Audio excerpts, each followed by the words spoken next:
روحي وصار الدمع الحج اشہر معلومات، 5 ایام میں سب سے پہلا دن ہے 8 ذی الحجہ۔ 8 ذی الحجہ کو ہم مکۃ المکرمہ اپنی ہوٹل سے احرام باندھ کے 2 رکعت پڑھ کے حج کی نیت کرتے ہوئے، یا اللہ میں یہ احرام باندھتی ہوں یا پہنتی ہوں یا باندھتا ہوں پہنتا ہوں، حج کے ارادے سے آپ میرے لیے آسانی پیدا فرمائیے اور قبول فرمائیے۔ اس نیت کے ساتھ احرام باندھ کر ہم نکلیں گے۔ سب سے پہلے ظہر کی نماز سے پہلے، زوال سے پہلے مینا پہنچ جائیں گے۔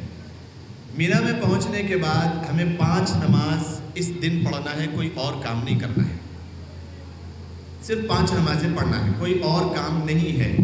مینا میں 5 نمازیں پڑھنا ہے۔ پہلے یہ ہوتا تھا کہ مینا میں ارکان حج کو سکھانے کے لیے جمع کیا جاتا تھا، جیسے میں نے آپ کو بتایا۔ ارکان حج تو آپ یہاں سے سیکھ کر جائیں گے، تو 5 نمازیں پڑھنا ہے۔ کون سی؟ ظہر سے حج آپ کا شروع ہو رہا ہے، 8 ذی الحجہ ظہر، عصر، مغرب، عشاء اور پھر 9 تاریخ کی فجر۔ یہ 5 نمازیں 8 تاریخ کو ہم نے پڑھ لیا۔ اب فجر کی نماز کے پڑھنے کے بعد ہم چل رہے ہیں عرفات کی طرف۔ اللہ کے رسول نے فرمایا الحج العرفہ، حج کا دوسرا دن ہے عرفے کا۔ یہاں پر بھی دعا کرنا ہے اور نمازیں پڑھنا ہے۔ کون سی نمازیں پڑھیں گے؟ صرف 2 نمازیں یہاں پر پڑھیں گے، ظہر اور عصر۔ اس کو کہا جائے گا جمع بین الصلاتین، جمع تقدیم۔ ظہر اور عصر ایک ساتھ پڑھیں گے، جیسا کہ آپ کو بتایا گیا کہ مسجد نمرہ جانے کے بجائے، دور بھی ہوتا ہے اور مشکل بھی ہوتی ہے، اس کے بجائے اپنے ہی خیمے میں وقت کے ساتھ پڑھ لیں۔ ظہر کی نماز کے وقت ظہر کی نماز 4 رکعت، عصر کی نماز کے وقت عصر کی نماز 4 رکعت ہم پڑھ لیں۔ 2 رکعت ہم نے نماز پڑھ لی۔ اب پورا وقت یہ تقدیم اسی لیے ہوئی کہ ہم صرف اور صرف دعا کریں گے اس میں۔ ظہر کی نماز اور عصر کی نماز ہم نے پڑھ لیا زوال کے بعد پہنچتے ہی، تو اب ہم یہاں سے مغرب تک یعنی غروب آفتاب تک صرف اور صرف دعا کریں گے۔ سب سے محتم شان عمل عرفات کا ہے دعا۔ روئیں گے، گڑ گڑائیں گے اور خوب دعائیں کریں گے ساری دنیا کے لیے، امت مسلمہ کے لیے۔ غروب آفتاب ہو گیا 9ویں تاریخ کا عرفے کا دن، غروب آفتاب کے بعد اب ہم یہاں سے چل رہے ہیں مزدلفہ کی طرف۔ فوراً اپنے ساز و سامان کو لے کر، جو بھی ہم نے ساتھ زیادہ نہیں لیا، یہاں سے اب ہم مزدلفہ کی طرف جا رہے ہیں۔ مزدلفہ جانے کے بعد راستے میں ہم مغرب نہیں پڑھیں گے کیونکہ غروب آفتاب ہو گیا۔ مزدلفہ پہنچنے کے بعد پہلا کام طہارت اور پاکی صفائی وضو وغیرہ کرنے کے بعد نماز پڑھیں گے ہم مغرب کی، پھر اس کے بعد عشاء کی، دونوں ایک ساتھ پڑھیں گے۔ مغرب کی نماز ہم پڑھ لیں گے ایک ہی اذان اور ایک ہی اقامت کے ساتھ۔ مغرب کی اذان ہوگی، تکبیر ہوگی، مغرب کی نماز، پھر عشاء کی نماز۔ مغرب اور عشاء پڑھنے کے بعد کوئی اور کام نہیں ہے، اب یہاں پر سو جانا ہے۔ اللہ کے رسول صلی اللہ علیہ وسلم نے فرمایا یہ اتنی بڑی رات ہے کہ میں نے اکثر دعائیں مانگی عرفات کے میدان میں، اللہ تبارک و تعالیٰ نے میری ساری دعائیں قبول فرمائی، ایک دعا کو چھوڑ دیا۔ میں نے مزدلفہ آ کر اس رات میں پھر دعائیں کی، اللہ تبارک و تعالیٰ نے وہ دعا جو عرفات میں قبول نہیں ہوئی تھی، اس دعا کو بھی مزدلفہ کی رات میں قبول فرما دیا۔ تو مزدلفہ کی یہ رات بھی بڑی محتم شان رات ہے۔ مغرب عشاء پڑھنا ہے، آرام کرنا ہے۔ اللہ کے رسول نے تہجد بھی خاص طور پر نہیں پڑھا تھا۔ اب یہاں پر کب تک ہم رہیں گے؟ یہاں پر ہم فجر کے بعد تک رہیں گے۔ رات بھر آرام کرنا ہے، جس کو دعائیں کرنا ہو، تلاوت کرنا ہو، قرآن پڑھنا ہو، جو کام اپنا کرنا ہو، بہتر یہ ہے کہ آرام کر لے، کیونکہ 10واں دن ہمارے حاجیوں کے لیے تیسرا دن اور 10 ذی الحجہ یہ بڑے کام والا، مصروفیت والا، مشغولیت والا دن ہے، اسی لیے آرام کر کے تیار ہو جائیں۔ 10 تاریخ کو فجر کی نماز کے بعد کچھ دیر وقوف کریں گے ہم مزدلفہ میں، ابھی نہیں نکلیں گے۔ فوراً نماز پڑھتے ہی گڑبڑ میں نکلنا نہیں، واجب ہے ٹھہرنا۔ ایک آدھا گھنٹہ، پون گھنٹہ، 1 گھنٹہ، 20 منٹ، 25 منٹ جو بھی ہے، آپ تھوڑی سی دیر وقوف کریں گے، خالی ٹھہرنا واجب ہے۔ ٹھہریے، دعا کر لیجئے، استغفار کی کثرت، درود کی کثرت، جو کرنا ہے آپ۔ اب 10 ذی الحجہ ہے، اب یہاں سے آپ نکل رہے ہیں 4 کام انجام دینے کے لیے مینا کی طرف۔ پھر مزدلفہ میں فجر کی نماز پڑھنے کے بعد کچھ دیر آپ نے وقوف کیا، اب یہاں سے سیرا وقوف کے بعد مینا چل رہے ہیں آپ۔ مینا میں جانے کے بعد 4 کام کرنا 3 تو پیدر پہ ہے، یعنی ایک کام کے بعد دوسرا فوراً، پھر تیسرا فوراً، اور ترتیب بھی ہے، اور ایک جو کام ہے 4 میں سے وہ ہم کیسا بھی کر سکتے ہیں۔ کیا کام ہے؟ زیادہ کام 10 تاریخ یعنی عید کا دن اللہ تبارک و تعالیٰ نے عید کی نماز کو معاف قرار دے دیا، ابھی عید کی نماز نہیں پڑھنا ہے۔ مینا پہنچتے ہی سب سے پہلا کام ہم کریں گے رمی جمار، رمی جمار ہم کر لیں گے۔ اس کے بعد دوسرا کام ہوگا قربانی، قربانی ہماری ہو جائے گی۔ جو وقت اگر ہم حج کمیٹی سے جا رہے ہیں، جو وقت انہوں نے متعین دے دیا، آپ یقین کر لیں کہ وہ ہو گئی۔ علماء نے لکھا کہ اگر آپ کی قربانی نہ بھی ہوئی ہو تو آپ کے لیے فیصلہ یہ ہے کہ قربانی ہو گئی۔ اب آپ کو مشکل اور پریشان ہونا نہیں ہے کہ میری قربانی ہوئی نہیں ہوئی، جو وقت آپ کو دیا تھا وہ وقت آپ سمجھ لیں، بس یقینی طور پہ ہو جاتی ہے۔ قربانی ہونے کے بعد تیسرا کام اب ہے حلق کرنا، مصروفیات والا عمل ہے۔ پہلا کام ہم نے کیا رمی جمار، جمرہ عقبہ جس کو کہا جائے گا بڑا شیطان، شیطانوں کا سردار، اس کو کنکری مار لی ہم نے۔ پھر دوسرا کام ہم نے قربانی کا کر لیا، وہ تو صرف انتظار کرنا ہے، جا کے کرنا نہیں ہے۔ تیسرا کام حلق کرنا ہے۔ حلق کرنے کے بعد اب چوتھا کام ہمارے لیے جو رہ گیا وہ طواف زیارت ہے۔ اکثر لوگ چلے جاتے ہیں اس دن، کیونکہ وقت ہونے کے باوجود بھیڑ اتنی ہوتی ہے کہ جانا مشکل ہے، تو بعض لوگ اس طریقے سے کرتے ہیں کہ ہم کل کر لیں گے۔ کر سکتے ہیں مفتی صاحب، کیا طواف زیارت ہم 11 تاریخ کو کر سکتے ہیں؟ ضرور کر سکتے ہیں، کوئی مسئلہ نہیں ہے۔ مفتی صاحب ہم طواف زیارت 12 تاریخ کو کر سکتے ہیں؟ ہاں ضرور کر سکتے ہیں، کوئی مسئلہ نہیں ہے۔ طواف زیارت یہ آخری عمل ہے۔ ابھی قربانی کرانے کے بعد حلق ہو گیا، حلق کے بعد تکمیل نہیں ہوئی، احرام سے ابھی اتنا فارغ نہیں ہوئے کہ ہم جو ہے نا باقی اور چیزیں جو ہمارے اوپر احرام کی وجہ سے حرام ہوئی تھی وہ حلال نہیں ہوئی۔ ابھی آپ کی تکمیل کے لیے طواف زیارت باقی ہے جو کہ فرض ہے۔ طواف زیارت آپ 10 تاریخ کو کر لیں، شام میں جا کر لیں، کیونکہ اب کام اور کچھ نہیں رہا۔ رمی جمار ایک ہی جمرہ عقبہ کو رمی کرنا ہے، باقی اور کسی جمرے کو 10 تاریخ کو نہیں کرنا ہے۔ رمی جمار پہلا کام، قربانی دوسرا کام، حلق تیسرا کام، پھر اب ہم چلیں گے طواف زیارت۔ یہ دن بھی آپ کا تکمیل ہو گیا۔ اور یہ 3 کام میں ترتیب ضروری ہے، ایک کام میں ترتیب ضروری نہیں ہے۔ 3 کام پھر ایک مرتبہ میں آپ کو سنا رہا ہوں 10ویں تاریخ کا، 3 کام ہمارے لیے ترتیب ضروری ہے۔ پہلا کام رمی جمار، تو رمی جمار ہی کرنا ہے، کچھ اور نہیں کر سکتے۔ پہلے حلق کر لیں گے، چلو وقت ہے تخلا کر لو، نہیں، پہلے رمی جمار، ترتیب واجب ہے۔ رمی جمار، دوسرا کام ہمارا جو ہے وہ حلق کرنا ہے، تیسرا کام ہمارا، دوسرا کام قربانی، تیسرا کام حلق۔ اس طریقے سے یہ 3 کام کی ترتیب کے بعد اب ہم طواف زیارت، آپ کی 10ویں تاریخ بھی مکمل ہو گئی، 8 بھی مکمل، 9 مکمل، 10 مکمل۔ اب ہے 11 تاریخ، 1 2 3، تینوں شیطانوں کو پیدر پہ آپ کنکریاں مار لیجئے۔ 12 تاریخ تینوں شیطانوں کو آپ کنکریاں مار لیجئے، آپ کا حج مکمل ہو گیا۔ 10 تاریخ کو آپ ذہن میں رکھیں، 8ویں تاریخ کو 5 نمازیں پڑھنا ہے، کوئی اور کام نہیں۔ 9ویں تاریخ کو عمرے عرفات میں ٹھہرنا ہے، دعائیں کرنا ہے، 2 رکعت پڑھنا ہے، کوئی اور کام نہیں۔ وہاں سے مزدلفہ چلے جائیں گے، قیام ہی کرنا ہے، آرام کرنا ہے دعا کے ساتھ، کوئی اور کام نہیں۔ پھر کام ہمارا 10ویں تاریخ کا ہے اصل، یہ 3 کام پیدر پہ، پھر ہم چلے جائیں گے طواف زیارت، پھر واپس آئیں گے مینا۔ 11 تاریخ کو تینوں جمرات کو ہمیں رمی کرنا ہے، پتھر مارنا ہے، زیادہ غصے میں آ کے نہیں مارنا ہے، یہ بات بھی ادب کے خلاف نہ ہو۔ آمنا و صدقنا، جو کہہ دیا گیا اس کے اوپر عمل کرنا ہے، غصے میں جو چیز آئی وہ اٹھا کے مار رہے ہیں، یہ چیز مناسب نہیں ہے۔ کنکری مارنا ہے تو 7 کنکری مارنا، لگنا ضروری نہیں ہے، طاقت سے مارنا ضروری ہے، پورے زور لگا کے مارنا ضروری ہے، خوب قوت سے مارنا ضروری ہے۔ طاقت بتلانا ہے، وہاں پر شیطان کو مار رہے ہیں، طاقت بتلانا ہے، لیکن کنکر ہی سے مارنا ہے، اس سے زیادہ کسی اور چیز سے نہیں۔ بہرحال 7 کنکریاں ماریں گے۔ 11 تاریخ کو جمرہ اولا، جمرہ وسطیٰ اور پھر جمرہ عقبہ، یعنی تینوں، چھوٹا، اوسط اور بڑا، یہ تینوں شیطانوں کو مارنا ہے۔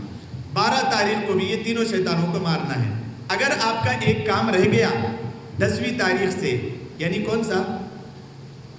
میں دیکھ رہا ہوں کون تذکرہ کر رہے ہیں. کون سا کام اگر رہ گیا؟ طواف زیارت. اختیار ہے اس میں. ماشاءاللہ توجہ سے سن رہے ہیں. حج آپ کا ماشاءاللہ آسان ہو گیا الحمدللہ. تیسرا کام کون سا رہ گیا؟ جو کام رہ گیا تھا 3 دن میں کبھی بھی کر سکتے، وہ کون سا ہے؟ طواف زیارت. اختیار ہے اس میں. آپ چاہے تو قربانی سے پہلے کر لیں، موقع ملتا ہے. چاہے تو آپ جمرہ عقبہ سے پہلے کر لیں. چاہے تو آپ 10ویں تاریخ صبح کے بعد سے کبھی بھی کر سکتے ہیں 12 تاریخ تک. لیکن درخواست یہ ہے کہ 12 تاریخ کے اوپر نہ ڈالیں. اکثر لوگ جب 12 پہ طواف زیارت کو چھوڑتے ہیں، دیکھا گیا کہ وقت کی تنگی کے پیش نظر ان کے کچھ چکر ہوتے ہیں، باقی کے نہیں ہو سکتے. پھر سعی بھی کرنا ہے اس کے بعد کی سعی. طواف زیارت کے بعد کی سعی واجب ہے، طواف زیارت فرض ہے. تو بہرحال اس میں کمی ہو جاتی ہے. اس وجہ سے 11 کو ہم حتی الامکان کر لیں. ضروری کر لیں کہ ہم 10 کو کر لیں گے، اگر نہ ہو سکا 10 کی رات کو کریں گے، اور اگر نہ ہو سکا 11 کو کریں گے، 12 پر نہیں چھوڑیں گے. ہاں حالانکہ آپ نے چھوڑ دیا ہے تو کوئی بات نہیں، 12 کو بھی کر سکتے ہیں. شام تک آپ تینوں رمیے جمار کسی بھی وقت میں کرنے کے بعد آپ فارغ ہو گئے. اپنے ساز و سامان کو لے کر آپ اپنی ہوٹل میں جا سکتے ہیں. حلق وغیرہ تو پہلے ہی ہو گیا تھا. احرام سے کلی طور پر طواف زیارت بھی ہو گیا، سعی بھی ہو گئی، حلق بھی ہو گیا، قربانی بھی ہو گئی. آپ مکمل پاک ہو گئے. اب آپ سلے ہوئے کپڑے بھی زیب تن کر سکتے ہیں، آپ خوشبو بھی لگا سکتے ہیں، صابن سے منہ بھی دھو سکتے ہیں، ناخن بھی کاٹ سکتے ہیں، اور بال بھی صاف کر سکتے ہیں ہر اعتبار سے. ایک بات اور میں یہاں پر بتاؤں. جب ہم عمرہ کر کے یہاں سے جاتے ہی ہم نے عمرہ کر لیا تھا. عمرہ کرنے کے بعد ایک عورتوں کے لیے خاص طور پہ یہ مسائل، عمرہ کرنے کے بعد جو 8 سے 10 دن ہمارے بیچ میں رہ گئے تھے، 8 سے 10 دن میں ہم جو عبادت کرنا ہے کرتے رہے. اب جب ہم حج کا احرام باندھ رہے ہیں، اس وقت سنت یہ ہے کہ ہر ایک غسل کرے. مسائل میں یہ چیز ہے کہ اگر کسی مجبوری کے تحت عورتیں غسل نہیں کر سکتی ہے تو وہ غسل تو لازماً کر لے، سنت ہے. وہ پاکی والا غسل نہیں ہوگا، وہ سنت والا غسل ہوگا. ضرور کریں، سنت غسل کریں. غسل کرنے کے بعد خاص طور پر نیل کٹ کر لے، بال کی اگر حجامت بنانا ہو تو بنا لے، اور خوشبو وغیرہ اس سے پہلے استعمال کرنا ہو تو کر لے. نہا لے دھو لے، یہ لازم ہے، ضروری ہے، سنت ہے. سنت کا ثواب بہت بڑا ہے. فریش ہو کے اس کے بعد پھر جو ہے نا ہم احرام باندھیں. 8 ذی الحجہ کو جب ہم باندھ رہے ہیں، اس طریقے سے اپنے 5 دن مکمل کر لینے کے بعد پھر اپنا حج مکمل کر کے آپ اپنی ہوٹل میں اور اپنے فندق میں تشریف لے جا سکتے ہیں. بہرحال حج کے متعلق اگر کسی کو کوئی سوال ہو ان 5 دن کے متعلق تو ضرور کر سکتے ہیں. پھر انشاءاللہ آداب مدینہ آپ کے سامنے بولا جائے گا. کسی کو ہے سوال؟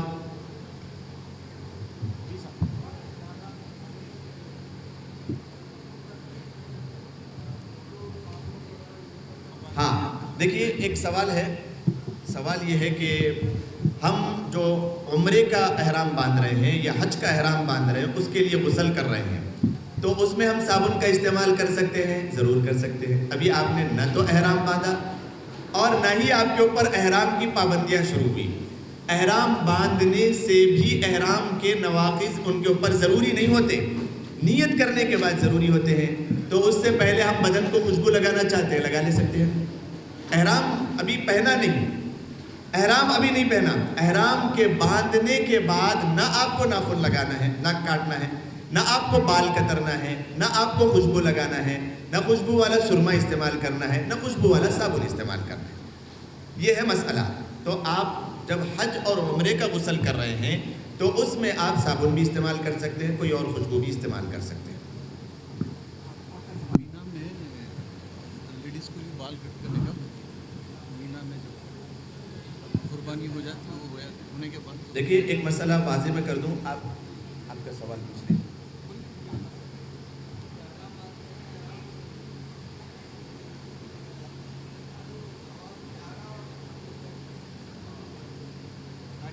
جو احرام باندھنے کا آپ نے طریقہ بتایا، احرام کی چکر میں نیچے سے تو خالی ہو جائے، بیچ کرنا ہے یا سمجھ گیا میں بول. دیکھیے 2 سوالات یہاں پر ہے. مینا میں جب ہم رمی جمرات جو بڑا عقبہ ہے اس کو ہم نے رمی کر دی، اور پھر ہم نے قربانی کر دی، تو اب حلق تو مردوں کے لیے ہے یا پھر قصر، عورتوں کے لیے بھی قصر ہے، وہاں پر بھی بال آپ کاٹ لیں۔ عورتوں کے لیے مسئلہ ہے کہ وہ بال وہاں پر بھی کاٹ لیں، عمرے پہ کاٹے ہوئے بال وہاں پر چلنے والے نہیں ہیں، حج پہ بھی الگ سے اتنے جتنے میں بتا رہا ہوں، یہ 3 حصے ہیں، یہ اتنے بال آپ جو ہے نا دیکھ کر یا پھر اس کو ایک گٹھی مار کے اتنا آپ کاٹ لیں۔ بہرحال دوسرا مسئلہ یہ ہے ابھی صاحب نے جو کیا کہ احرام کے اندر استباع جس کو کہا جاتا ہے، استباع، چادر ہم نے بائیں کاندھے کی بغل سے لے کر دائیں کاندھے کی بغل سے لے کر بائیں کاندھے پہ ہم نے ڈال دیا، یعنی سیدھا کاندھا ہمارا چھوٹ گیا، خالی رہ گیا، کھلا رہ گیا۔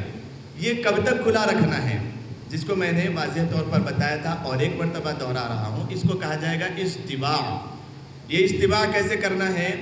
7 چکروں تک ہم سیدھا کاندھا کھلا رکھیں گے، بس سعی کرنے کے لیے جب ہم جائیں گے صفا مروہ میں اس وقت کھلا نہیں رہے گا۔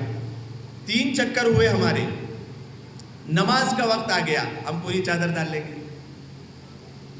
3 چکر ہوئے، ہمارا سیدھا مونڈا کھلا تھا، اب ہم نماز پڑھنے کے لیے ٹھہر گئے۔ نماز کے بعد پھر جب جو ہے نا ہم طواف شروع کریں گے، پھر اپنا چادر نکالیں گے، یہ کھانڈے کے اوپر ڈالیں گے۔ تو صرف اور صرف 7 چکر کے لیے استباع کرنا ہے، سعی کے لیے بھی استباع نہیں ہے، نماز کے لیے بھی استباع نہیں ہے۔ ایک سوال یہ ہے کہ رمل کیسے کرنا ہے، رمل کس طریقے سے کرنا ہے، میں آپ کو کر کے بتاتا ہوں تاکہ بہتر ہو جائے کہ مرد حضرات بھی رمل کیسے کریں گے، اور اس کے ساتھ ساتھ رمی جہاں پر میلین افزرین ہے وہاں پر کس طریقے سے آپ کو دوڑنا ہے، یہ دونوں چیزیں آپ غور کریں۔ دیکھیے مکۃ المکرمہ میں طواف میں مطاف میں جب ہم بھاگ رہے ہیں تو اس کا طریقہ الگ ہے، اور جو ہم میلین افزرین کے پاس چل رہے ہیں، علماء نے اس کو باضابطہ فوٹوؤں کے ساتھ کتاب میں اتار کے بتایا، اور اگر پھر بھی نہ سمجھ میں آتا ہو تو میں ہوں یہاں پر آپ کو بھاگ کے بتاؤں گا انشاءاللہ کیسے بھاگنا ہے، اس کا طریقہ تھوڑا سا الگ ہے۔ دیکھیے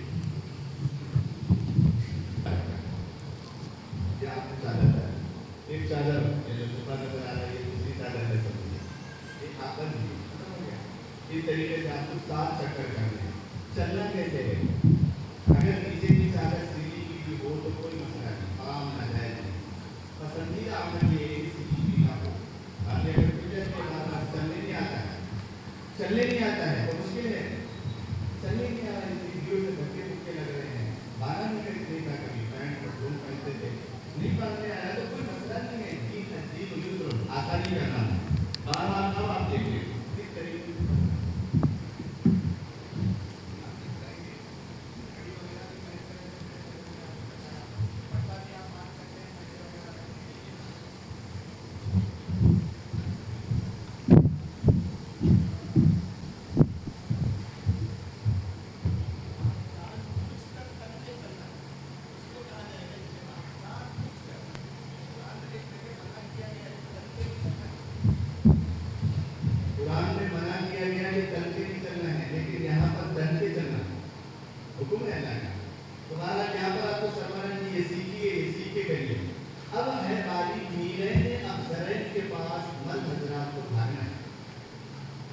تھوڑا سا تیزی کے ساتھ، اس کا طریقہ ذرا الگ علماء نے بتایا، میں آپ کو بھاگ کے بتاتا ہوں۔ وہاں پر کرنا نہیں ہے، وہاں پر بھاگنا ہے، اس کو نہیں بتایا اس طریقے سے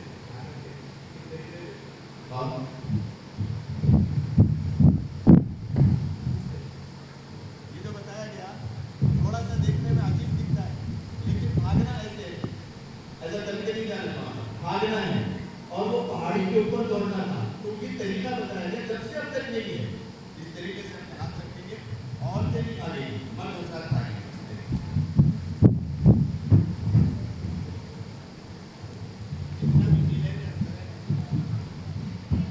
سے بھاگنا ہے، اور آپ کو رمل جو کرنا ہے وہ تن کے چلنا ہے۔ یہ دونوں چیزیں آپ یاد رکھیں، یہ دونوں بھی چیزیں سنت ہیں، سنت کا ثواب بہت بڑا ہے، سنت کو حقیر سمجھ کے چھوڑنے والا تو کافر ہے، اور حق سمجھ کے چھوڑنے والا گنہگار ہے۔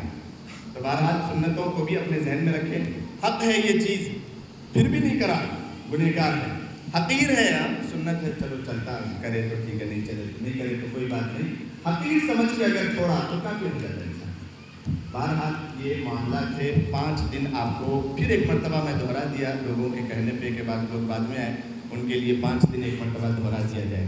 کسی کا اور کوئی سوال حج کے متعلق آداب مدینہ سے پہلے میں اس کو بتا دوں. امید یہ ہے کہ الحمدللہ جتنے سوالات ذہن میں آئے تھے ہوں گے سب حل ہو گئے اللہ کے فضل سے. مقیم کا اور حسر کا آپ ساتھ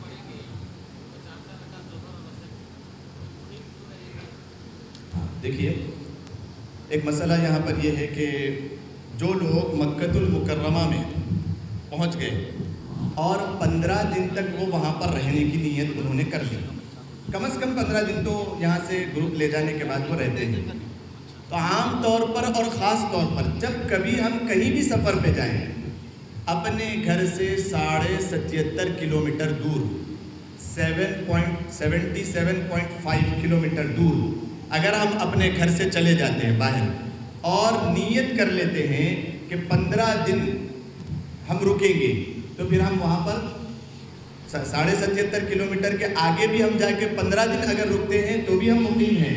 لیکن 77.5 کلومیٹر دور ہم چلے گئے اور وہاں پر 15 دن رکنے کا ہمارا ارادہ نہیں ہے.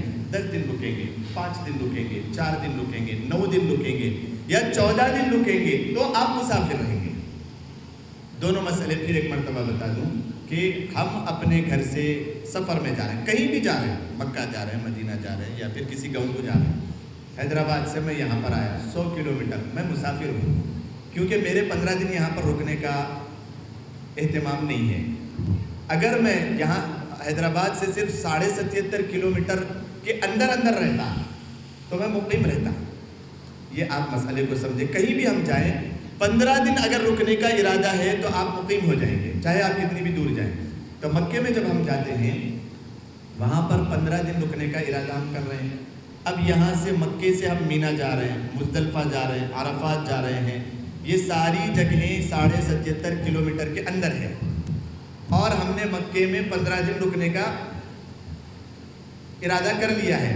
تو اب ہم یہاں پر مقیم ہیں, تو مقیم ہونے کی وجہ سے ہمارے کو 4 رکعت مکمل پڑھنا ہے. جس طریقے سے گھر پہ رہ کے ہم نماز پڑھتے ہیں اسی طریقے سے پڑھنا ہے. اور اگر ہم 10 دن کے لیے آئے, صرف 10 دن کے لیے آئے, تو اب جماعت آپ کے اوپر واجب نہیں اور آپ مقیم نہیں ہے, مسافر ہے. آپ قصر کے لیے حکم دیا گیا قرآن میں, حدیث میں, کہ آپ 4 رکعت کے بجائے 2 رکعت پڑھیں, 4 رکعت کے بعد 2 رکعت پڑھیں. اور تھوڑی سی کوشش کریں مدینہ اور مکہ جانے سے پہلے کچھ نہ کچھ عربی کے الفاظ سیکھ لیں. ہوا یہ, ایک لطیفہ آپ کو سناتا ہوں میں. ہم ایک وہاں پر فندق میں سے نکلے اور ایک مارکیٹ میں گئے تو وہاں پر بھی کچھ حضرات ہندوستان کے تھے. وہ کہنے لگے اب ان کو آٹا ہونا تھا, تو وہ جو عربی تھا اس کو عربی آتی ہے اور ان کو اردو آتی ہے, دونوں کو بات نہیں آ رہی سمجھ میں. تو اس نے ایک لکڑی ہاتھ میں لے لیا عربی اور وہ بتا رہا ہے ایک چیز, یہ ہونا, تو اس نے کہا کہ یہ ہونا, تو اس نے کہا کہ جب وہ گھیوں کے اوپر لکڑی رکھا, ہاذا, تو اس نے کہا کہ ہاں یہ ہاذا, یہ سمجھنے میں مشکل ہو گئی, ہاذا یہ کیا ہے. تو اس نے کہا کہ ہاں آٹا ہونا, تو اس کو ہونا تھا آٹا. تو آٹا ہے, دودھ ہے, لحم ہے, گوشت ہے, لبن ہے, دودھ ہے, لبن دہی کو بھی کہتے ہیں. اس طریقے سے چند الفاظ جو اپنی ضروریات کے ہیں سیکھ لیں, ورنہ کہیں ایسا نہ ہو کہ بھوک بھی لگ رہی ہے, اپنی چاہت کی چیز اپن کھا نہیں سک رہے ہیں. کچھ الفاظ سیکھ لے کے جائیں, ورنہ ہاذا تو کہاں ہاذا کا یہ کیا ہے, یہ آٹا ہے, آٹا ہونا ہے. تو بہرحال چلیے اب آ جائیے, ہم الحمدللہ حج کو اپنے مکمل کر لیے اور اس ارادے کے ساتھ کہ مکۃ المکرمہ میں ہم انشاءاللہ ایک قرآن کی تکمیل کریں گے. اس بات کا ارادہ عازمین حج کر لیں. اب ہم مدینے کی طرف رواں دمائیں. اب ہم آقائے نامدار احمد مجتبیٰ محمد مصطفیٰ صلی اللہ علیہ وسلم کے شہر کی طرف رواں دمائیں. یہ وہ شہر ہے جس کو قرآن کریم نے کہا لا اقسم بہذا البلد وانت حل بہذا البلد ووالد وما ولد. تم کیا جانتے ہو اس کی اہمیت, اس کی قیمت؟ یہ کیا ہے؟ یہ مدینہ ہے. مدینہ عربی میں کہا جاتا ہے شہر کو, لیکن یہ عام مدینہ نہیں ہے. شہر جس کو کہا جائے گا اصل شہر یہ ہے. مدینہ ہر شہر کو کہتے ہیں لیکن یہ وہ مدینہ نہیں ہے. اس کے لیے شاعر ایک نعت خواں اس طریقے سے کہتے ہیں. میں آپ کو نعت کے چند اشعار بھی بیچ میں سناؤں توجہ آپ کی مرکوز کرنے کے لیے. عام شہروں کے جیسا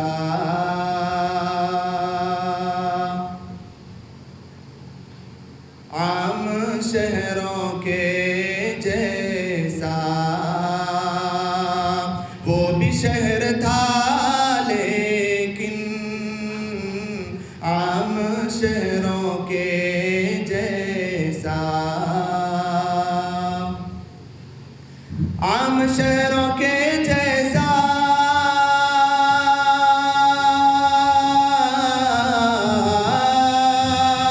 وہ بھی شہر تھا لیکن وہ بھی شہر تھا لیکن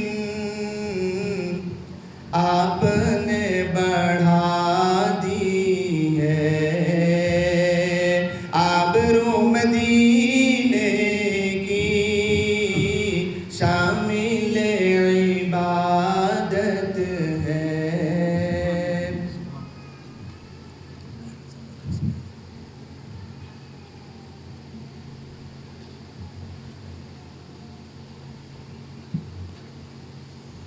عام شہروں کے جیسے ہی وہ ایک شہر تھا لیکن مدینہ منورہ کو مدینہ کہا جاتا ہے اللہ کے رسول صلی اللہ علیہ وسلم کے وہاں پر بسنے کی وجہ سے. شہروں میں اصل شہر جس کو شہر کہا جا سکتا ہے, جس کے لیے قرآن کریم قسم کھا رہا ہے لا اقسم بہذا البلد وانت حل بہذا البلد, یہ وہ مبارک شہر ہے جس میں اللہ کے رسول صلی اللہ علیہ وسلم پناہ گزین ہوئے. اللہ تبارک و تعالیٰ نے جب ساری کی ساری کائنات ارواح کے عالم میں تھی, عالم ارواح میں تھی, اسی وقت یہ فیصلہ کر دیا تھا. اور نصارہ کی کتابوں میں انجیل اور تورات میں, یہود کی تورات میں یہ بات لکھ دی گئی تھی کہ اللہ کے رسول صلی اللہ علیہ وسلم مکہ سے ہجرت کریں گے وہاں کے شہری ستانے کے بعد, اور کہاں پر پناہ گزین ہوں گے, وہ مدینہ ہوگا. اسی وجہ سے وہ حضرت ایوب انصاری رحمۃ اللہ علیہ کا جو گھر تھا وہ جس کی تعمیر کرائی تھی وہ نصارہ کے زمانے میں, یہود کے زمانے میں, حضرت موسیٰ علیہ السلام کے زمانے میں وہ گھر بنا دیا گیا تھا. اس وقت سے یہ مقدس شہر ہے. بہرحال شہر مقدس ہے. اللہ کے رسول صلی اللہ علیہ وسلم نے فرمایا جو شخص عمرے کے لیے آئے اور میری زیارت نہ کرے, جو شخص حج پہ آئے اور میری زیارت نہ کرے, واقعتاً اس نے مجھ پر ظلم کیا. اللہ کے رسول نے فرمایا اس نے مجھ پر ظلم کیا. جو عمرے کے لیے آئے اور جو حج کے لیے آئے اور میری زیارت نہ کی, میرے شہر مدینہ نہیں آیا, تو اس نے مجھ پر ظلم کیا. تو بتاؤ ہم اللہ کے رسول علیہ السلام کے اوپر ظلم کیسے کر سکتے ہیں؟ جو شخص اللہ کے رسول صلی اللہ علیہ وسلم کے مدینہ پہنچ جاتا ہے, آپ صلی اللہ علیہ وسلم نے فرمایا میری شفاعت اس کے لیے واجب ہو جاتی ہے. اللہ کے رسول کی شفاعت کوئی نہیں چاہتا ہے. ہر اذان کے بعد ہم دعا کرتے ہیں اللہم رب هذه الدعوة التامة والصلاة القائمة آت محمدا الوسيلة والفضيلة وابعثه مقاما محمودا الذي وعدته وارزقنا شفاعته يوم القيامة. آپ کی شفاعت جسے مل گئی, آسان نہیں ہے انسان کے لیے. اللہ حضرت عائشہ صدیقہ امی جان حضرت عائشہ صدیقہ رضی اللہ تعالیٰ عنہ بیان فرماتی ہیں کہ اللہ کے رسول آپ فرما رہے ہیں کہ آسان حساب, آسان حساب, آسان حساب. کیسے ہوگا وہ آسان حساب, آپ بتائیے کس کو بولتے ہیں آسان حساب؟ اللہ کے رسول صلی اللہ علیہ وسلم نے فرمایا کہ اللہ تبارک و تعالیٰ جس کا حساب ہی نہ لے وہ آسان حساب, ورنہ حساب لیا گیا پھنس گیا انسان. تو شفاعت اللہ کے رسول علیہ السلام کو کی جس کو مل گئی وہ نجات پانے والوں میں سے ہوگا. آپ صلی اللہ علیہ وسلم کے شہر مبارک کو جاتے ہوئے علماء اکرام نے چند آداب لکھے ہیں. قرآن کریم کی آیتیں بھی آپ سن رہے ہیں. قرآن کریم میں اللہ تبارک و تعالیٰ فرماتے ہیں یا ایھا الذین آمنوا, سورہ حجرات, لا ترفعوا اصواتکم فوق صوت النبی ولا تجهروا له بالقول كجهر بعضكم لبعض ان تحبط اعمالكم وانتم لا تشعرون. سورہ حجرات کی آیت مدینہ منورہ کے آداب کو بیان کرتی ہے. لا ترفعوا اصواتکم, اے مومن بندو, اے مسلمانوں جو مدینہ پہنچ رہے ہو, اپنی آوازوں کو اللہ کے رسول علیہ السلام کی اس شہر مبارک میں, اس مسجد حرام میں تم اپنی آوازوں کو بلند نہ کرو. لا ترفعوا اصواتکم, صوت آواز کو کہتے ہیں, ترفع بلند کرنا, لا ترفعوا اصواتكم فوق صوت النبی ولا تجهروا له بالقول كجهر بعضكم لبعض ان تحبط اعمالكم. اور تم اپنے اعمال کو اللہ کے رسول کے اعمال کے اوپر کوئی تواضع مت کرو, کہیں ایسا نہ ہو کہ ان تحبط اعمالکم, تمہارے اعمال اکارت چلے جائیں, تمہارے اعمال غلط ہو جائیں اور تمہیں پتہ بھی نہ چلے. وانتم لا تشعرون. تو مدینہ منورہ بڑا ادب کا مقام ہے, آواز بالکل نہیں کرنی, خاموش سناٹے کے ساتھ. داخل ہونے سے پہلے ہمیں کیا کام کرنے ہیں؟ علماء کرام نے اس بات کو لکھا ہے کہ سب سے پہلے ہم کم از کم 100 مرتبہ سورہ کوثر, مکے سے نکلنے کے بعد سورہ کوثر 100 مرتبہ پڑھ کر اللہ کے رسول علیہ الصلوۃ والسلام کی روح کو بخشنے کی نیت کریں.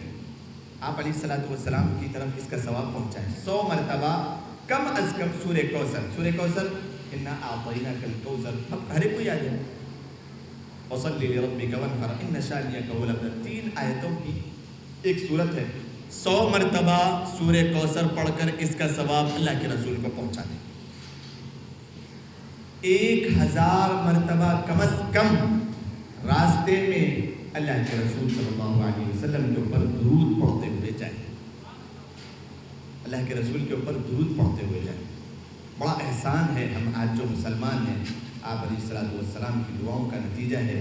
بنی اسرائیل اور یہود و نصارہ میں خالی ہفتے کے دن شکار نہ کرنے کو کہا گیا, انہوں نے شکار کیا, اللہ تبارک و تعالیٰ نے کتوں جیسی صورت بنائی, بعض کو بد جانور بنا دیا, بعض کو جو ہے نا بالکل اور اس سے زیادہ ابتر درجے پر لے کر چلے گئے, بعض کو آگ نے کھا لیا, بعض ہوا کے حوالے ہو گئے. لیکن آج اس سے کہیں زیادہ برے اعمال امت میں ہو رہے ہیں اجتماعی طور پہ. پھر بھی امت جو کا تو اپنی عزتوں کے ساتھ برقرار ہے, پھر بھی اللہ تبارک و تعالیٰ ان گندے جسموں کے ساتھ, ان گندی زبانوں کے ساتھ اپنے گھر بلا رہے ہیں. مدینہ منورہ, یہ احسان سارا کا سارا کریڈٹ اللہ کے رسول علیہ الصلوۃ والسلام کو جاتا ہے. آپ علیہ الصلوۃ والسلام کے روزے کی طرف بڑھتے ہوئے مدینہ منورہ کی طرف جاتے ہوئے علماء نے لکھا اس کے آداب میں یہ ہے کہ ہم 1000 مرتبہ کم از کم درود پڑھیں. 100 مرتبہ سورہ کوثر, 1000 مرتبہ درود. درود کی بات میں آپ کو بات کروں, درود وہ والا پڑھیں جس کا ترجمہ آپ کو یاد ہو. درود وہ والا نہیں, توجہ دیں, وہ والا نہیں جو ہم کتاب میں دیکھ کے پڑھ رہے ہیں, ترجمہ بھی نہیں معلوم. ارے کیسے امتی ہے یہ, غور کریں یہ کیسے امتی ہے. اللہ کے رسول کے احسانات کا کچھ بدلہ دینا چاہ رہے ہیں, دے تو نہیں سکتے ہیں. کچھ احسانات کو اپنے اوپر محسوس کر رہے ہیں کہ بڑے احسانات ہیں. یا اللہ آپ رحمت نازل فرمائیے ہمارے حبیب محمد مصطفیٰ صلی اللہ علیہ وسلم کے اوپر. یہ درخواست اس کو کہتے ہیں درود. درود کا ترجمہ ہی نہیں یاد ہے, پڑھتے چلے مزہ نہیں آنے والا, مزہ نہیں آئے گا. بالکل آپ کی وہ کیفیت نہیں بننے والی ہے جو بننا چاہیے. ایک برتن میں اگر دودھ ڈالنا ہو, مثال کے طور پر یہ برتن ہے, اس میں دودھ ڈالنا ہو, گھر کی عورتیں اور خواتین بہتر سمجھ سکتی ہے کہ یہ اگر اس میں نمک, مرچی اور نیمبو کے کچھ خطرے ہو تو اس میں دودھ نہیں ڈالیں گے کوئی. اگر ڈالیں گے بھی تو فائدہ نہیں ہوگا, خراب ہو جائے گا, پھٹ جائے گا, کسی کام کا نہیں رہے گا. تو پہلے اس برتن کو دھونا پڑے گا, پہلے برتن کو صاف کرنا پڑے گا, پہلے اس کو مانجنا پڑے گا, اس کے بعد کہیں جا کے آپ اس میں دودھ ڈالیں تو حفاظت سے رہ سکتا ہے. وہ تجلیات, وہ رحمتیں, وہ برکتیں مدینے کی آپ حاصل کرنا چاہتے ہیں اور اپنے دل کے پیالے کو آپ نے صاف نہیں کیا تو پھر وہ مزہ آنے والا نہیں ہے. استغفار کی کثرت کر کے اپنے دل کے پیالے کو صاف کرنا ہے. اس سورہ کوثر پڑھ کے کثرت کے ساتھ اللہ کے رسول کی مواضع شریف کی طرف نیت کرنا ہے کہ اللہ کے رسول علیہ الصلوۃ والسلام تک اس کا ثواب پہنچ جائے. تیسری چیز, درود کی کثرت کر کے اللہ کے رسول علیہ الصلوۃ والسلام کو پہنچائیں. پھر آپ جب مدینہ منورہ پہنچے, چند روپیے اپنے جیب میں رکھیں کہ مدینے کے غربا, یہ مساکین مدینہ کو ہم دیں گے. یہ آداب مدینہ ہے. آداب مدینہ میں اس چیز کو لکھا ہے کہ ہم مساکین مدینہ کو وہاں پر دیں گے, غلمان مدینہ کو ہم دیں گے. چھوٹے چھوٹے بچے نظر آ رہے ہیں, ان کو دیں, ان کو آپ جو ہے نا کچھ نہ کچھ دیتے ہوئے آگے بڑھیں. پھر بہت ہی ادب احترام کے ساتھ جب آپ ہوٹل پہنچ جائیں, اپنا نہا دھو کے, آداب میں یہ چیز لکھی ہوئی ہے. علماء نے فرمایا کہ اپنے پاس جتنے بھی کپڑے ہیں ان میں سب سے زیادہ نیا اور بہترین صاف ترین زیب تن کر لیں. آداب یہ ہے کہ سب سے بہترین جوڑا جو اپنے پاس ہے اس کو اپنے زیب تن کر لیں, خوشبو وغیرہ لگا لیں. پھر اللہ کے رسول علیہ الصلوۃ والسلام کی مسجد نبوی کی طرف چلیں, بڑے ادب کے ساتھ, احترام کے ساتھ 1 مرتبہ پڑھ لیں. جب ہم ہوٹل سے نکلیں, یاد رکھیں مدینے میں جب ہم ہوٹل سے مدینے میں معاذ شریف کی طرف جا رہے ہیں تو ایک مرتبہ پڑھنا ہے ان اللہ و ملائکتہ یصلون علی النبی یا ایھا الذین آمنوا صلوا علیہ وسلموا تسلیما. یہ پڑھنے کے بعد الصلاۃ والسلام علیک یا رسول اللہ 1000 مرتبہ پڑھنا. اور اس چیز کو تصور کرتے ہوئے جائیں الصلاۃ اللہ کی رحمتیں، والسلام سلامتی اللہ کی، علیک آپ کے اوپر ہو یا رسول اللہ اللہ کے رسول صلی اللہ علیہ وسلم. الصلاۃ والسلام علیک یا رسول اللہ، الصلاۃ والسلام علیک یا رسول اللہ. یہ پڑھتے ہوئے 1000 مرتبہ کم از کم راستے میں پڑھ لیں. چھوٹا سا ہے درود ہی ہے یہ. الصلاۃ والسلام علیک یا رسول اللہ پڑھتے ہوئے حاضر ہو جائیں اور وہاں پر جاتے ہی سب سے پہلے 2 رکعت تحیۃ المسجد پڑھیں. مسجد کے آداب یہ ہے کہ تحیۃ المسجد 2 رکعت پڑھ لیں، اللہ سے دعا کر لیں اور پھر بڑے ادب احترام کے ساتھ ہمارے اور ہم سب کے آقا نامدار احمد مجتبیٰ محمد مصطفیٰ صلی اللہ علیہ وسلم کی. محترم ناظرین اکرام، نبی اکرم صلی اللہ علیہ وسلم کے مواضع شریف کی طرف اب ہم آگے بڑھ رہے تھے. بڑے ہی ادب کا مقام ہے اور بہت ہی زیادہ معزز ترین اور بہت ہی زیادہ اکرام والی بات ہے. ہمارے لیے بھی سعادت کی بات ہے کہ اللہ تبارک و تعالیٰ نے ہمیں یہ موقع عنایت فرمایا ہے. یہ سوچتے ہوئے آگے بڑھیں کہ ہم مدینہ منورہ پہنچ گئے، اس مقدس اور پاکیزہ شہر میں پہنچ گئے جہاں کے متعلق قرآن کریم میں اکثر آیتیں ارشاد فرمائی گئی، جہاں پر علماء کرام اگر جاتے تو 40 سال انہوں نے وہاں پر گزاری ہے بغیر چپل کے. حضرت امام مالک رحمۃ اللہ علیہ کے متعلق آتا ہے اکثر سال آپ نے وہاں پر اپنی زندگی گزاری، ایک مرتبہ بھی آپ چپل پہن کے نہیں چلتے تھے، ادھر سر پہ چپل رکھ لیتے تھے اور بڑے ادب کے ساتھ اور جھک کے ایسے چلتے تھے، لگتا محسوس ایسے ہوتا تھا کہ اوپر کوئی چیز سوار ہے اور وہاں پر سر لگ جائے گا تو زخم ہو جائے گا، جھک کے اور بالکل اس طریقے سے. تو لوگ سوال کرتے کہ آپ یہاں پر بغیر چپل کے، پیر میں جو ہے نا کانٹے چبھ رہے ہیں، پتھر چبھ رہے ہیں، گرمی ہو رہی ہے، اس طریقے سے کیوں آپ رہتے ہیں، کیوں چلتے ہیں؟ تو آپ نے فرمانے لگے کہ یہ شہر مقدس ہے، یہ شہر بلد ہے، لا اقسم بہذا البلد، یہ ایسا مقدس ترین شہر ہے جہاں پر ہمارے اور آپ کے احمد مجتبیٰ محمد مصطفیٰ صلی اللہ علیہ وسلم رہے ہیں. میں چپل اسی لیے نہیں پہنتا ہوں کہ ہو سکتا ہے کہ اللہ کے رسول صلی اللہ علیہ وسلم کا کہیں یہاں پر قدم پڑا ہو اور آپ کے قدم کے رکھنے کی جگہ پر میرا قدم پڑ جائے چپل کے ساتھ، تو یہ بالکل مجھے یہ بات برداشت نہیں ہے. یہ چیز کو میں کبھی بھی قبول نہیں کر سکتا کہ اللہ کے رسول کا جہاں پر قدم پڑے وہاں پر میرا قدم پڑ جائے. یہ ادب کی انتہا تھی، غایت ادب. علماء کرام نے یہاں تک لکھا کہ اللہ سے دعا کرتے تھے کہ یا اللہ ہمیں مدینے کا کتا ہی بنا دیتے زیادہ بہتر ہوتا، مدینے کا کتا ہی بنا دیتے، ہم یہاں پر رہ کے کیا کریں گے. بعض نے کہا کہ ہمیں مسجد اقصیٰ کے وہ گنبد خضرا کا کبوتر بنا دیتے. اے کاش کبوتر ہی ہم بن کے رہے ہوتے، اے کاش کبوتر ہی ہم بن کے رہے ہوتے ان گنبد خضرا کے پرکیف میناروں میں. کتنی بڑی بات ہے کہ اس کے میناروں میں کبوتر ہی بن کے رہ جاتے تو کتنی بڑی بات ہو جاتی.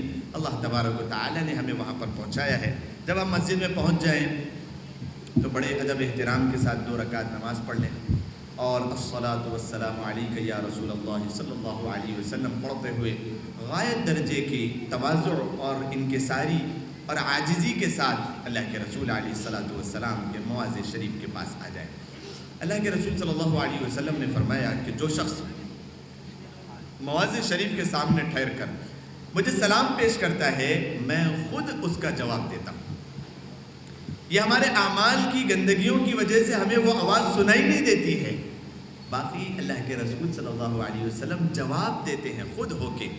کتنے ادب کی بات ہے، کتنے احترام کی بات ہے، کتنی بڑی بات ہے. الصلاۃ والسلام علیک یا رسول اللہ صلی اللہ علیہ وسلم. پھر اللہ کے رسول صلی اللہ علیہ وسلم کے اوپر سلام پیش کرنے کے بعد آپ سے شفاعت کی دعا مانگیں. عربی کے الفاظ تو میں آپ کو نہیں سناتا ہوں، اردو میں آپ سے کہتا ہوں کہ یا اللہ کے رسول صلی اللہ علیہ وسلم میری تمنا ہے کہ مجھے آپ شفاعت نصیب فرمائیں قیامت کے دن. اللہ کے رسول صلی اللہ علیہ وسلم میری تمنا ہے کہ میری موت بھی مدینے میں ہو اور میری قبر بھی اس جنت البقیع میں بن جائے۔ اللہ کے رسول علیہ الصلوۃ والسلام کے مواضع شریف کے پاس مانگے جانے والی دعا ہے۔ اس کے بعد ہم جنہوں نے بھی ہمیں سلام پیش کرنے کے لیے حکم دیا، التجا کی، درخواست کی، ان سب کی طرف سے بھی سلام پیش کریں۔ اکثر لوگ بھول جاتے ہیں سلام پیش کرنا، یہاں سے جاتے ہوئے لوگوں کا سلام تو لے لیتے ہیں، پہنچاتے نہیں ہیں۔ واجب ہے، سلام کرنا سنت ہے، لیکن سلام کا جواب دینا جیسے واجب ہے، سلام کسی کو پہنچانے کے لیے حاصل کرنا سنت ہے۔ وہاں تک نہیں پہنچایا تو ایک واجب میں آپ نے کمی کر دیا۔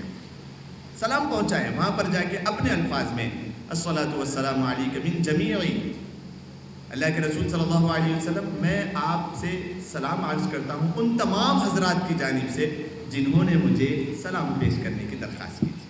اپنے الفاظ میں سلام اس طریقے سے پیش کریں، دعائیں بھی کریں، شفاعت کی تمنا کریں، اور مدینہ منورہ میں موت کی دعا اللہ کے رسول علیہ الصلوۃ والسلام سے کریں۔ پھر بڑے ادب احترام کے ساتھ جتنی دیر آپ وہاں ٹھہر سکتے ہیں تھوڑا سا سائڈ پر ہو کر وہاں پر دعا کرنا سنت ہے۔ اللہ کے رسول علیہ الصلوۃ والسلام نے فرمایا یہ قبولیت کا موقع ہے، اللہ کے رسول علیہ الصلوۃ والسلام کے مواضع شریف کے پاس ٹھہر کر اللہ تبارک و تعالیٰ سے دعا کر لیں جو آپ کو دعا کرنا ہو۔ اگر زیادہ موقع نہ مل سکتا ہو تو پھر وہاں سے آگے چلے جائیں۔ سوال ہوتا ہے کہ کتنی مرتبہ ہم سلام پیش کرنے کے لیے وہاں پر حاضر ہوں؟ جب ہم مدینے میں ہیں تو کتنی مرتبہ حاضر ہوں؟ آداب میں یہ لکھا ہوا ہے کہ ایک دن میں کم از کم 2 مرتبہ ہم مواضع شریف کے قریب جائیں اور بڑے ادب احترام کے ساتھ سلام پیش کرتے ہوئے آگے بڑھیں۔ مدینے میں رہتے ہوئے جہاں کہیں ہم مسجد میں بیٹھے ہوئے ہیں، قرآن کریم کی تلاوت کرتے ہوئے بیٹھے ہوئے ہیں، ہر نماز کے بعد اللہ کے رسول علیہ الصلوۃ والسلام کے اوپر سلام پہنچائیں۔ پوری مسجد نبوی میں ہم جہاں پر بیٹھ کر سلام پیش کریں گے، یہ حکم ہے کہ اللہ کے رسول کے مواضع شریف کے سامنے بیٹھ کر آپ سلام پیش کر رہے ہیں۔ اس طریقے کا مقام ہے جہاں کہیں مسجد میں بیٹھ کر۔ تو علماء نے لکھا ہے ہر نماز کے بعد ہمیں چاہیے کہ ہم الصلاۃ والسلام علیک یا رسول اللہ صلی اللہ علیہ وسلم، اللہ کے رسول کے اوپر سلام پیش کریں۔ اب وہاں پر حضرت ابو بکر صدیق رضی اللہ تعالیٰ، حضرت عمر فاروق رضی اللہ تعالیٰ، یہ خلیفہ مومنین ہے، امیر المؤمنین خلیفۃ الاول حضرت ابو بکر صدیق رضی اللہ تعالیٰ، جس کے متعلق اللہ کے نبی علیہ الصلوۃ والسلام نے فرمایا، قال النبی صلی اللہ علیہ وسلم ارحم امتی بامتی ابو بکر واشدہم فی امر اللہ عمر، سب سے زیادہ مہربان دل اگر اللہ کے رسول علیہ الصلوۃ والسلام کی امت میں کوئی فرد ہے تو آپ نے ابو بکر صدیق رضی اللہ تعالیٰ عنہ کا نام لیا۔ اور اسلام کے خلاف کوئی اگر عمل کرے، اس کے خلاف تحریک کھڑا کرنے والا کوئی آدمی ہے تو حضرت عمر فاروق رضی اللہ تعالیٰ عنہ کا نام لیا۔ حضرت ابو بکر صدیق رضی اللہ تعالیٰ عنہ وہاں پر موجود ہے، حضرت عمر فاروق رضی اللہ تعالیٰ عنہ وہاں پر موجود ہے۔ اللہ کے رسول علیہ الصلوۃ والسلام نے فرمایا من کان بعدی نبی لکان عمر، میرے بعد اگر کوئی نبی ہوتے تو وہ عمر ہوتے۔ آرام فرمائے بازو میں میرا ساتھی۔ اب لوگوں کو سوال ہوتا ہے، ایک بات میں آگے بتاتے ہوئے آپ کو چلوں کہ میرے بعد اگر نبی ہوتے تو وہ عمر ہوتے۔ ابو بکر کہاں گئے؟ ابو بکر کہاں گئے؟ ابو بکر تو غار یار سور ہے، اور جو ہے نا سب پہلے دوست ہیں آپ کے سمدھی بھی ہے، واقعتاً بہت سارا ساتھ آپ کا، ہجرت کے موقع پر آپ ساتھ ہیں۔ یہ ساری چیزیں رکھ کر کے اللہ کے رسول علیہ الصلوۃ والسلام نے فرمایا من کان بعدی نبی لکان عمر۔ یہ ٹاپک الگ ہے لیکن دونوں ساتھ ہیں۔ سلام پیش کرنے سے پہلے اس بات کو بھی سوچے، اللہ کے رسول صلی اللہ علیہ وسلم نے فرمایا میرے بعد اگر نبی ہوتے تو حضرت عمر فاروق ہوتے، میرے ساتھ اگر نبی ہوتے تو ابو بکر صدیق ہوتے۔ غور کرنے کی بات ہے، میرے ساتھ اگر نبی ہوتے تو ابو بکر ہوتے، ان کے اندر یہ صلاحیت ہے۔ میرے جانے کے بعد اگر ہوتے نبی کوئی تو حضرت ابو بکر صدیق، عمر فاروق رضی اللہ عنہ۔ یہ جو ہے نا ساتھی دونوں کے دونوں اللہ تبارک و تعالیٰ نے تا قیام قیامت آپ حضرات کو دونوں طرف بالکل جو ہے نا محفوظ فرما دیا، دونوں طرف ساتھی بنا کر کے رکھ دیا۔ تو اب یہاں پر آپ کو سلام پیش کرنا ہے، الصلاۃ والسلام علیک امیر المؤمنین یا ابو بکر صدیق رضی اللہ تعالیٰ، الصلاۃ والسلام علیک امیر المؤمنین یا عمر بن الخطاب رضی اللہ تعالیٰ۔ دونوں کے مواضع شریف کے سامنے آنے کے بعد دونوں کا نام لے کر بھی سلام عرض کرتے ہوئے پھر غایت درجے کے ادب اور احترام کے ساتھ وہاں سے گزر جائیں۔ اب ہم مدینے میں رہتے ہوئے آداب مدینہ میں یہ ہے کہ ہم ہر نماز کے بعد ہو سکے تو ورنہ اشراق کے موقع پر جنت البقیع کی زیارت ضرور کریں۔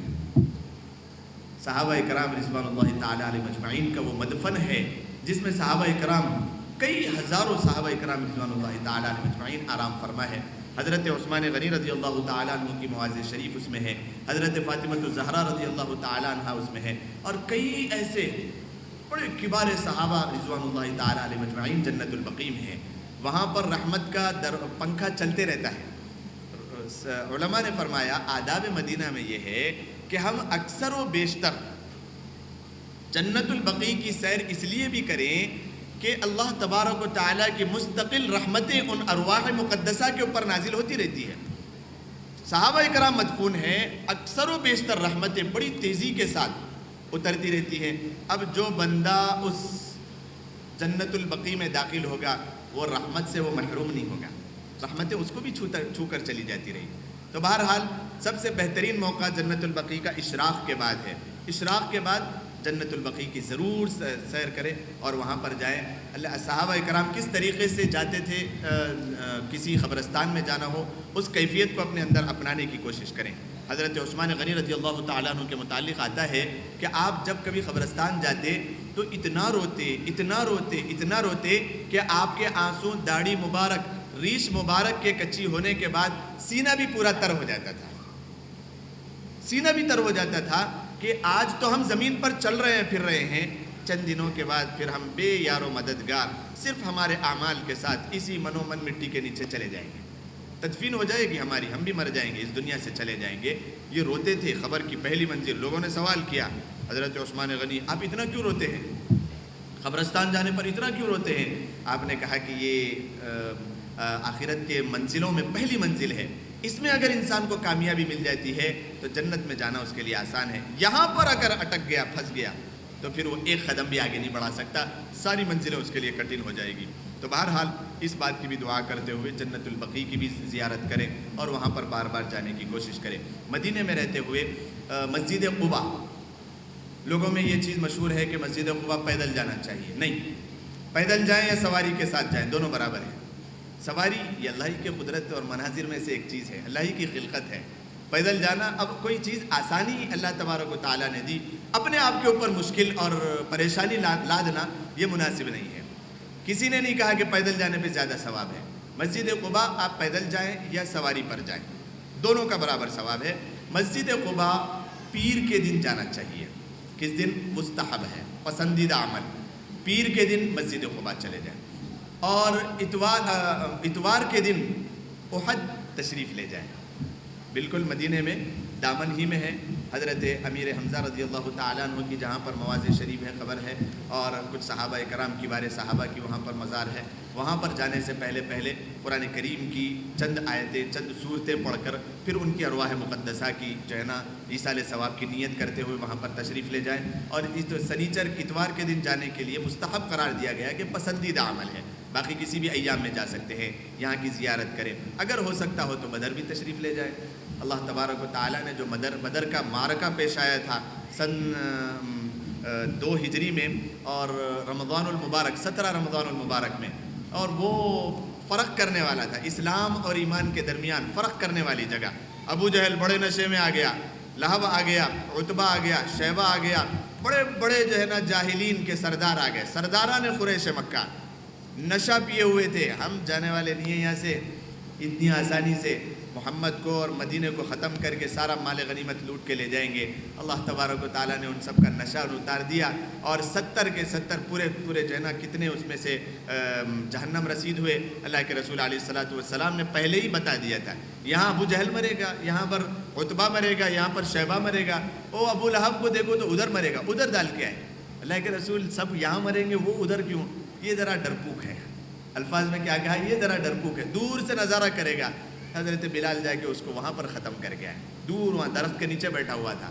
اللہ کے رسول نے وہاں سب کو اٹھاؤ ڈالو گڑھے میں، وہاں پر ایک بیر تھا اس کے اندر ڈالا، اور پھر آواز لگائے اللہ کے رسول، ہاں بھائی جو میں بولتا تھا صحیح ہوا کہ نہیں ہوا؟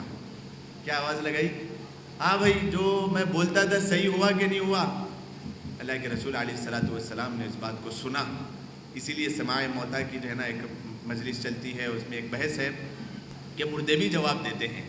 اللہ کے رسول نے پوچھا مردوں سے، ابو جہل، عتبہ، شیبہ سے پوچھا، ہاں بھائی کیا ہوا؟ جو میں بولتا تھا سب سامنے آ گیا، یہ دنیا تو امتحان گاہ ہے، یہاں کی چمک دمک تو بس چند روزہ ہے۔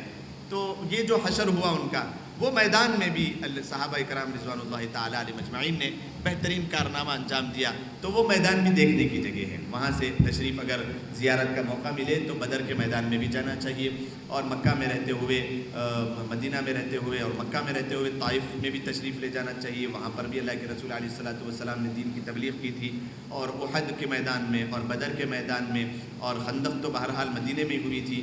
خیبر کے جو ہے نا پہاڑیاں ہیں اور جو قلعے ہیں بنے ہوئے، وہاں پر بھی کچھ مساجد ہے، اللہ کے رسول علیہ الصلوۃ والسلام نے نمازیں پڑھی۔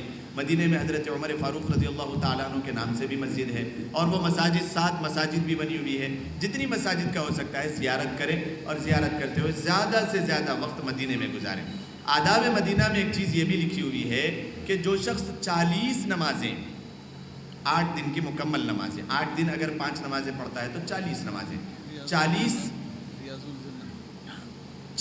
نمازیں اگر کوئی شخص مدینے میں پڑھ لیتا ہے تو شفاعت اس کے لیے واجب ہو جاتی ہے، اور اس کے اوپر ایمان کا ایک مہر لگ جاتا ہے، اور وہ غافلین میں سے نکال کے ذاکرین میں اس کا شمار ہو جاتا ہے۔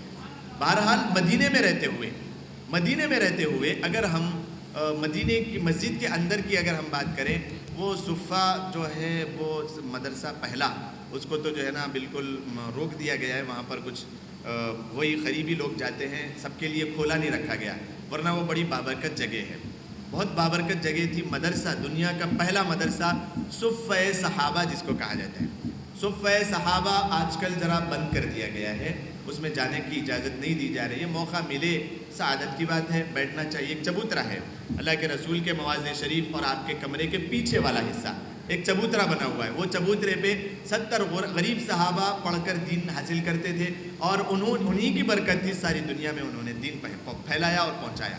بڑی بابرکت جگہ ہے۔ حضرت ابو ہریرہ وہیں پر پڑے ہوئے رہتے تھے، اور صحابہ اکرام وہیں پر رہتے تھے۔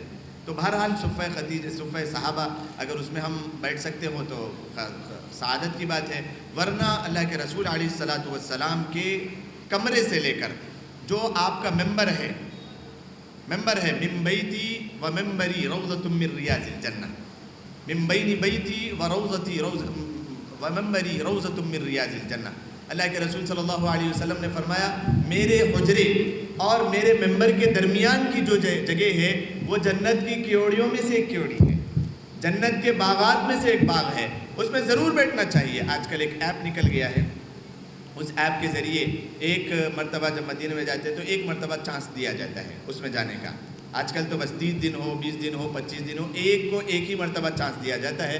وہ ایپ میں جب ہمارا وقت دیکھیں اور AM PM کو بھی بہرحال جو ہے نا وہ رکھیں، ورنہ مدینے میں چلے گئے، جنت میں کے باغ میں جا کے بیٹھ کر نہیں آئے۔ اکثر لوگ ایسے جا رہے ہیں جو ہے نا تھوڑی سی غفلت کی وجہ سے وقت گزارنے پر وہ روضۃ من ریاض الجنہ سے محروم ہو کے آ رہے ہیں۔ سختیاں ہو گئی ہیں آج کل، تو وہ سختیوں کا بھی خیال رکھیں، وقت جو دیا گیا ہے اس وقت سے پہلے پہنچ جائیں اور بڑے ادب احترام کے ساتھ اس میں پہنچ جائیں۔ اللہ کے رسول صلی اللہ علیہ وسلم نے فرمایا، جو شخص ریاض الجنہ میں ایک مرتبہ پہنچ جاتا ہے، امید ہے کہ اللہ تبارک و تعالیٰ نے وعدہ فرمایا، جو جنت میں جس کو میں ایک مرتبہ ڈال دوں گا اس کو نکالوں گا نہیں۔ تو دنیا میں ہم جب جنت میں پہنچ جائیں گے تو بہرحال نکلیں گے نہیں، انشاءاللہ جنت میں اللہ ضرور پہنچائے گا۔ تو مدینے کے آداب میں یہ ہے کہ ہم ریاض الجنہ اور صفہ صحابہ اور جنت البقیع، مسجد قباء اور احد کا میدان اور بدر کا میدان، یہ ساری چیزوں کی طرف کوشش کرتے رہیں، اور زمزم کو زیادہ سے زیادہ پینے کی کوشش کریں، جتنا ہو سکتا ہے اپنے ہر استعمال میں اس کو لانے کی کوشش کریں۔ کسی کا اگر آبجیکشن نہ ہو تو بہرحال اس کی کوشش کرتے رہیں۔ اللہ تبارک و تعالی ہم سب کو کہنے سننے سے زیادہ عمل کرنے کی توفیق مرحمت فرمائے۔ جس کے جو بھی سوالات ہیں وہ سوالات کر لیں تاکہ اس کا جواب دیا جائے۔ خواتین کی طرف سے سوالات۔ اللہ اکبر والصلاۃ والسلام علیک یا رسول اللہ۔ پھر آپ اور ہماری اپنی چہرے کو بھی کعبۃ اللہ کی طرف، حجر اسود کی طرف پھیر لیں۔ ایک بات یہاں پر اور ایک بتاؤں، یہ مسئلہ تو واضح ہو گیا کہ مرد و خواتین دونوں کو ہاتھ اٹھا کر استلام کرنا ہے۔ طواف کرتے وقت کعبۃ اللہ کے اوپر نظر جانا، یہ ایک سوال ہے۔ باقی ایسے ہی ہم بیٹھے ہوئے ہیں، نماز میں ہیں یا اس کے علاوہ ہم بیٹھے ہوئے قرآن کی تلاوت کر رہے ہیں، بار بار کعبہ کو دیکھ رہے ہیں، 20 رحمتیں خاص ان لوگوں کے لیے ہے جو کعبۃ اللہ کو دیکھے، لیکن طواف کے دوران نہیں. طواف کے دوران آپ کو نہیں دیکھنا ہے. طواف کے دوران کعبۃ اللہ کو دیکھنا کراہت سے خالی نہیں ہے. یہاں تک مسئلہ ہے کراہت ہے، مکروہ ہے. نیچے دیکھتے ہوئے اپنی دعا کرتے ہوئے پورا طواف کریں گے. صرف جب استلام کرنا ہے اس موقع پر آپ کو حجر اسود کی طرف رخ کرنا ہے اور استلام کر کے پھر مکمل طواف کرنا ہے. باقی اس کے علاوہ جب آپ مطاف میں بیٹھے رہیں گے اس موقع پر آپ جتنا بھی دیکھیں، خالی بیٹھ کر بھی دیکھیں تو 20 رحمتیں ان لوگوں کے لیے ہے جو کعبۃ اللہ کو دیکھ رہے ہیں، 30 رحمتیں ان لوگوں کے لیے ہے جو قرآن کریم کی تلاوت کر رہے ہیں، 50 رحمتیں ان لوگوں کے لیے ہے جو نمازیں پڑھ رہے ہیں. اس طریقے سے 100 الگ الگ رحمتیں ہیں جو ایک ایک کام کرنے والے کے لیے ہے. تو بہرحال طواف میں مرد و خواتین دونوں کو اپنے ہاتھ اٹھانا ہے. اس کے علاوہ ایک اور سوال یہ بھی تھا کہ طواف زیارت جو کہ 10 ذی الحجہ کو آپ نے جیسے بتایا، طواف زیارت کے بعد سعی کرنا ضروری ہے کیا؟ دیکھیے طواف زیارت کے بعد والی سعی یہ واجب ہے. طواف زیارت فرض ہے، طواف زیارت کے بعد والی سعی واجب ہے. مرد و خواتین سب کو وہ سعی کرنا ضروری بلکہ واجب ہے، اور واجب کے چھوٹ جانے کی وجہ سے دم لازم آتا ہے. چھوڑنا نہیں ہے. طواف زیارت کے بعد سعی ضرور کرنا ہے. ایک سوال ہماری ماں کی طرف سے یہ تھا، صفا مروہ کے دوران جہاں آپ نے دوڑ لگانے کا تذکرہ کیا، میں ہارٹ کی پیشنٹ ہوں، 2 مرتبہ اب تک میری ہارٹ کی سرجری ہو چکی ہے. میں کوشش تو یہ کروں گی کہ میں پاؤں پیدل چلوں، اگر نہ چل سکی یا چلنے میں دم چڑھنے لگا تو میں ویل چیئر کا استعمال ضرور کروں گی. اور اس دوران میں جو دوڑ لگانے کا حصہ ہے اسی صورت میں میرے بیٹے کے لیے کیا ہوگا؟ سب سے پہلے تو اللہ تبارک و تعالیٰ آپ کو خوب صحت و عافیت عطا فرمائے، شفا کاملہ عاجلہ مستمرہ دائمہ نصیب فرمائے. جتنے بھی عازمین حج یہاں پر بیٹھے ہوئے اللہ تبارک و تعالیٰ خوب قوت، طاقت اور تندرستی اور سلامتی نصیب فرمائے. بہرحال دیکھیے عورتوں کے لیے دوڑ لگانا نہیں ہے، عورتوں کو دوڑ لگانا نہیں ہے. عورتیں اپنی نارمل حالت میں چلے گی، تیز بھی نہیں دوڑی. میں نے دونوں چیزیں جو کر کے بتائی ہے وہ مرد حضرات کے لیے ہے. عورتیں نہ تو عمل کرنے میں تننا ہے اور نہ ہی جو ہے نا آپ کو سعی میلین اخضرین میں دوڑنا ہے، نارمل چلے گی. اب اگر آپ کی یہ کیفیت ہے، آپ کے فرزند ارجمند آپ کی ویل چیئر لے کر چل رہے ہیں تو ان کو بھی دوڑنا نہیں ہے. اگر وہ کیونکہ ویل چیئر لے کے دوڑیں گے دوسروں کو تکلیف ہو جائے گی جو کہ حرام ہے. ایک مستحب عمل کو پورا کرنے کے لیے حرام کا ارتکاب نہیں ہو سکتا ہے. بہت غلط بات ہو جائے گی، دوسروں کو لگ جائے گا تو بہت مار پڑ جائے گی، بڑی مشکل کی بات ہو جائے گی. تو پہلے تو عورتوں کو دوڑنا نہیں ہے، چاہے وہ اچھی نارمل حالت میں ہے، بہت اچھی صحت و عافیت کے ساتھ ہے. ایک بات میں بتاتے ہوئے رہ گیا تھا، جب خواتین کا مسئلہ آ ہی گیا ہے تو خواتین کے مسئلے کے لیے یہ بات ذہن نشین کر لیں کہ خواتین صرف اور صرف طواف کے علاوہ سارے اعمال کر سکتی ہیں. اپنے خاص ایام میں طواف کے علاوہ سارے اعمال خواتین کر سکتی ہیں، کسی بھی عمل میں ان کو روک ٹوک نہیں ہے. حج کے پورے ارکان وہ کر سکتی ہیں. مینا میں تو 5 نمازی پڑھنا ہے، نماز تو پڑھنا نہیں ہے، مینا میں ٹھہر جائیں گے، عرفات میں ٹھہر جائیں گے، اور قربانی وغیرہ تو مرد حضرات دیکھ لیں گے اور اپنے بال بسر کر لیں گی. اور رمی جمار وہ کر سکتی ہے اور 3 دن رمی جمار کرنا ہے، باقی کوئی اور عمل نہیں ہے. تو وہ سارے ارکان کر سکتی ہے. طواف زیارت پاک ہونے کے بعد پھر کریں گے، اس کے بعد سعی کریں گے. تو بہرحال سارے اعمال حج کے ارکان عورتوں کو بھی کرنا ہے اپنے خاص ایام میں. صرف طواف کے علاوہ سارے اعمال وہ کر سکتی ہے اور کرنا ہے، ضروری ہے. آخری سوال، کیا حالت احرام میں مینا میں غسل لیا جا سکتا ہے؟ ضرور لیا جا سکتا ہے. مینا میں، مزدلفہ میں، عرفات میں، جہاں کہیں بھی موقع مل رہا ہے آپ فریش ہونے کے لیے آپ کر سکتے ہیں. خاص طور پر صفائی نہیں کرنا ہے، اپنے آپ صاف ستھرا کرنا نہیں ہے. گھر پہ ہوتے ہوئے جس طریقے سے جو ہے نا اپنے آپ کو بہت صاف ستھرا کر رہے ہیں، میل کو دور نہیں کرنا ہے. میں واضح الفاظ میں اگر کہوں، میل کو چھڑانا نہیں ہے. فریش ہونے کے لیے آپ 1 بار نہیں 4 بار آنکھ پہ سے پانی ڈالیں، کوئی مسئلہ نہیں. آپ 1 بار نہیں 4 بار اپنا احرام اتار کر لٹکا دیں اور فریش ہونے کے لیے پانی ڈال لیں، 1 بار 2 بار 4 بار، کوئی مسئلہ نہیں ہے. آپ نہا سکتے ہیں، لیکن صابن کا استعمال جس میں خوشبو ہو وہ نہ استعمال کریں، اور اپنے محل کو نہیں چھڑا سکتے، باقی آپ نہا سکتے ہیں۔ اللهم انت السلام ومنك السلام تبارك ربنا وتعاليت يا ذا الجلال والاكرام، سمعنا واطعنا غفرانك ربنا واليك المصير، ربنا آتنا في الدنيا حسنة وفي الآخرة حسنة وقنا عذاب النار، ربنا ظلمنا انفسنا وان لم تغفر لنا وترحمنا لنكونن من الخاسرين۔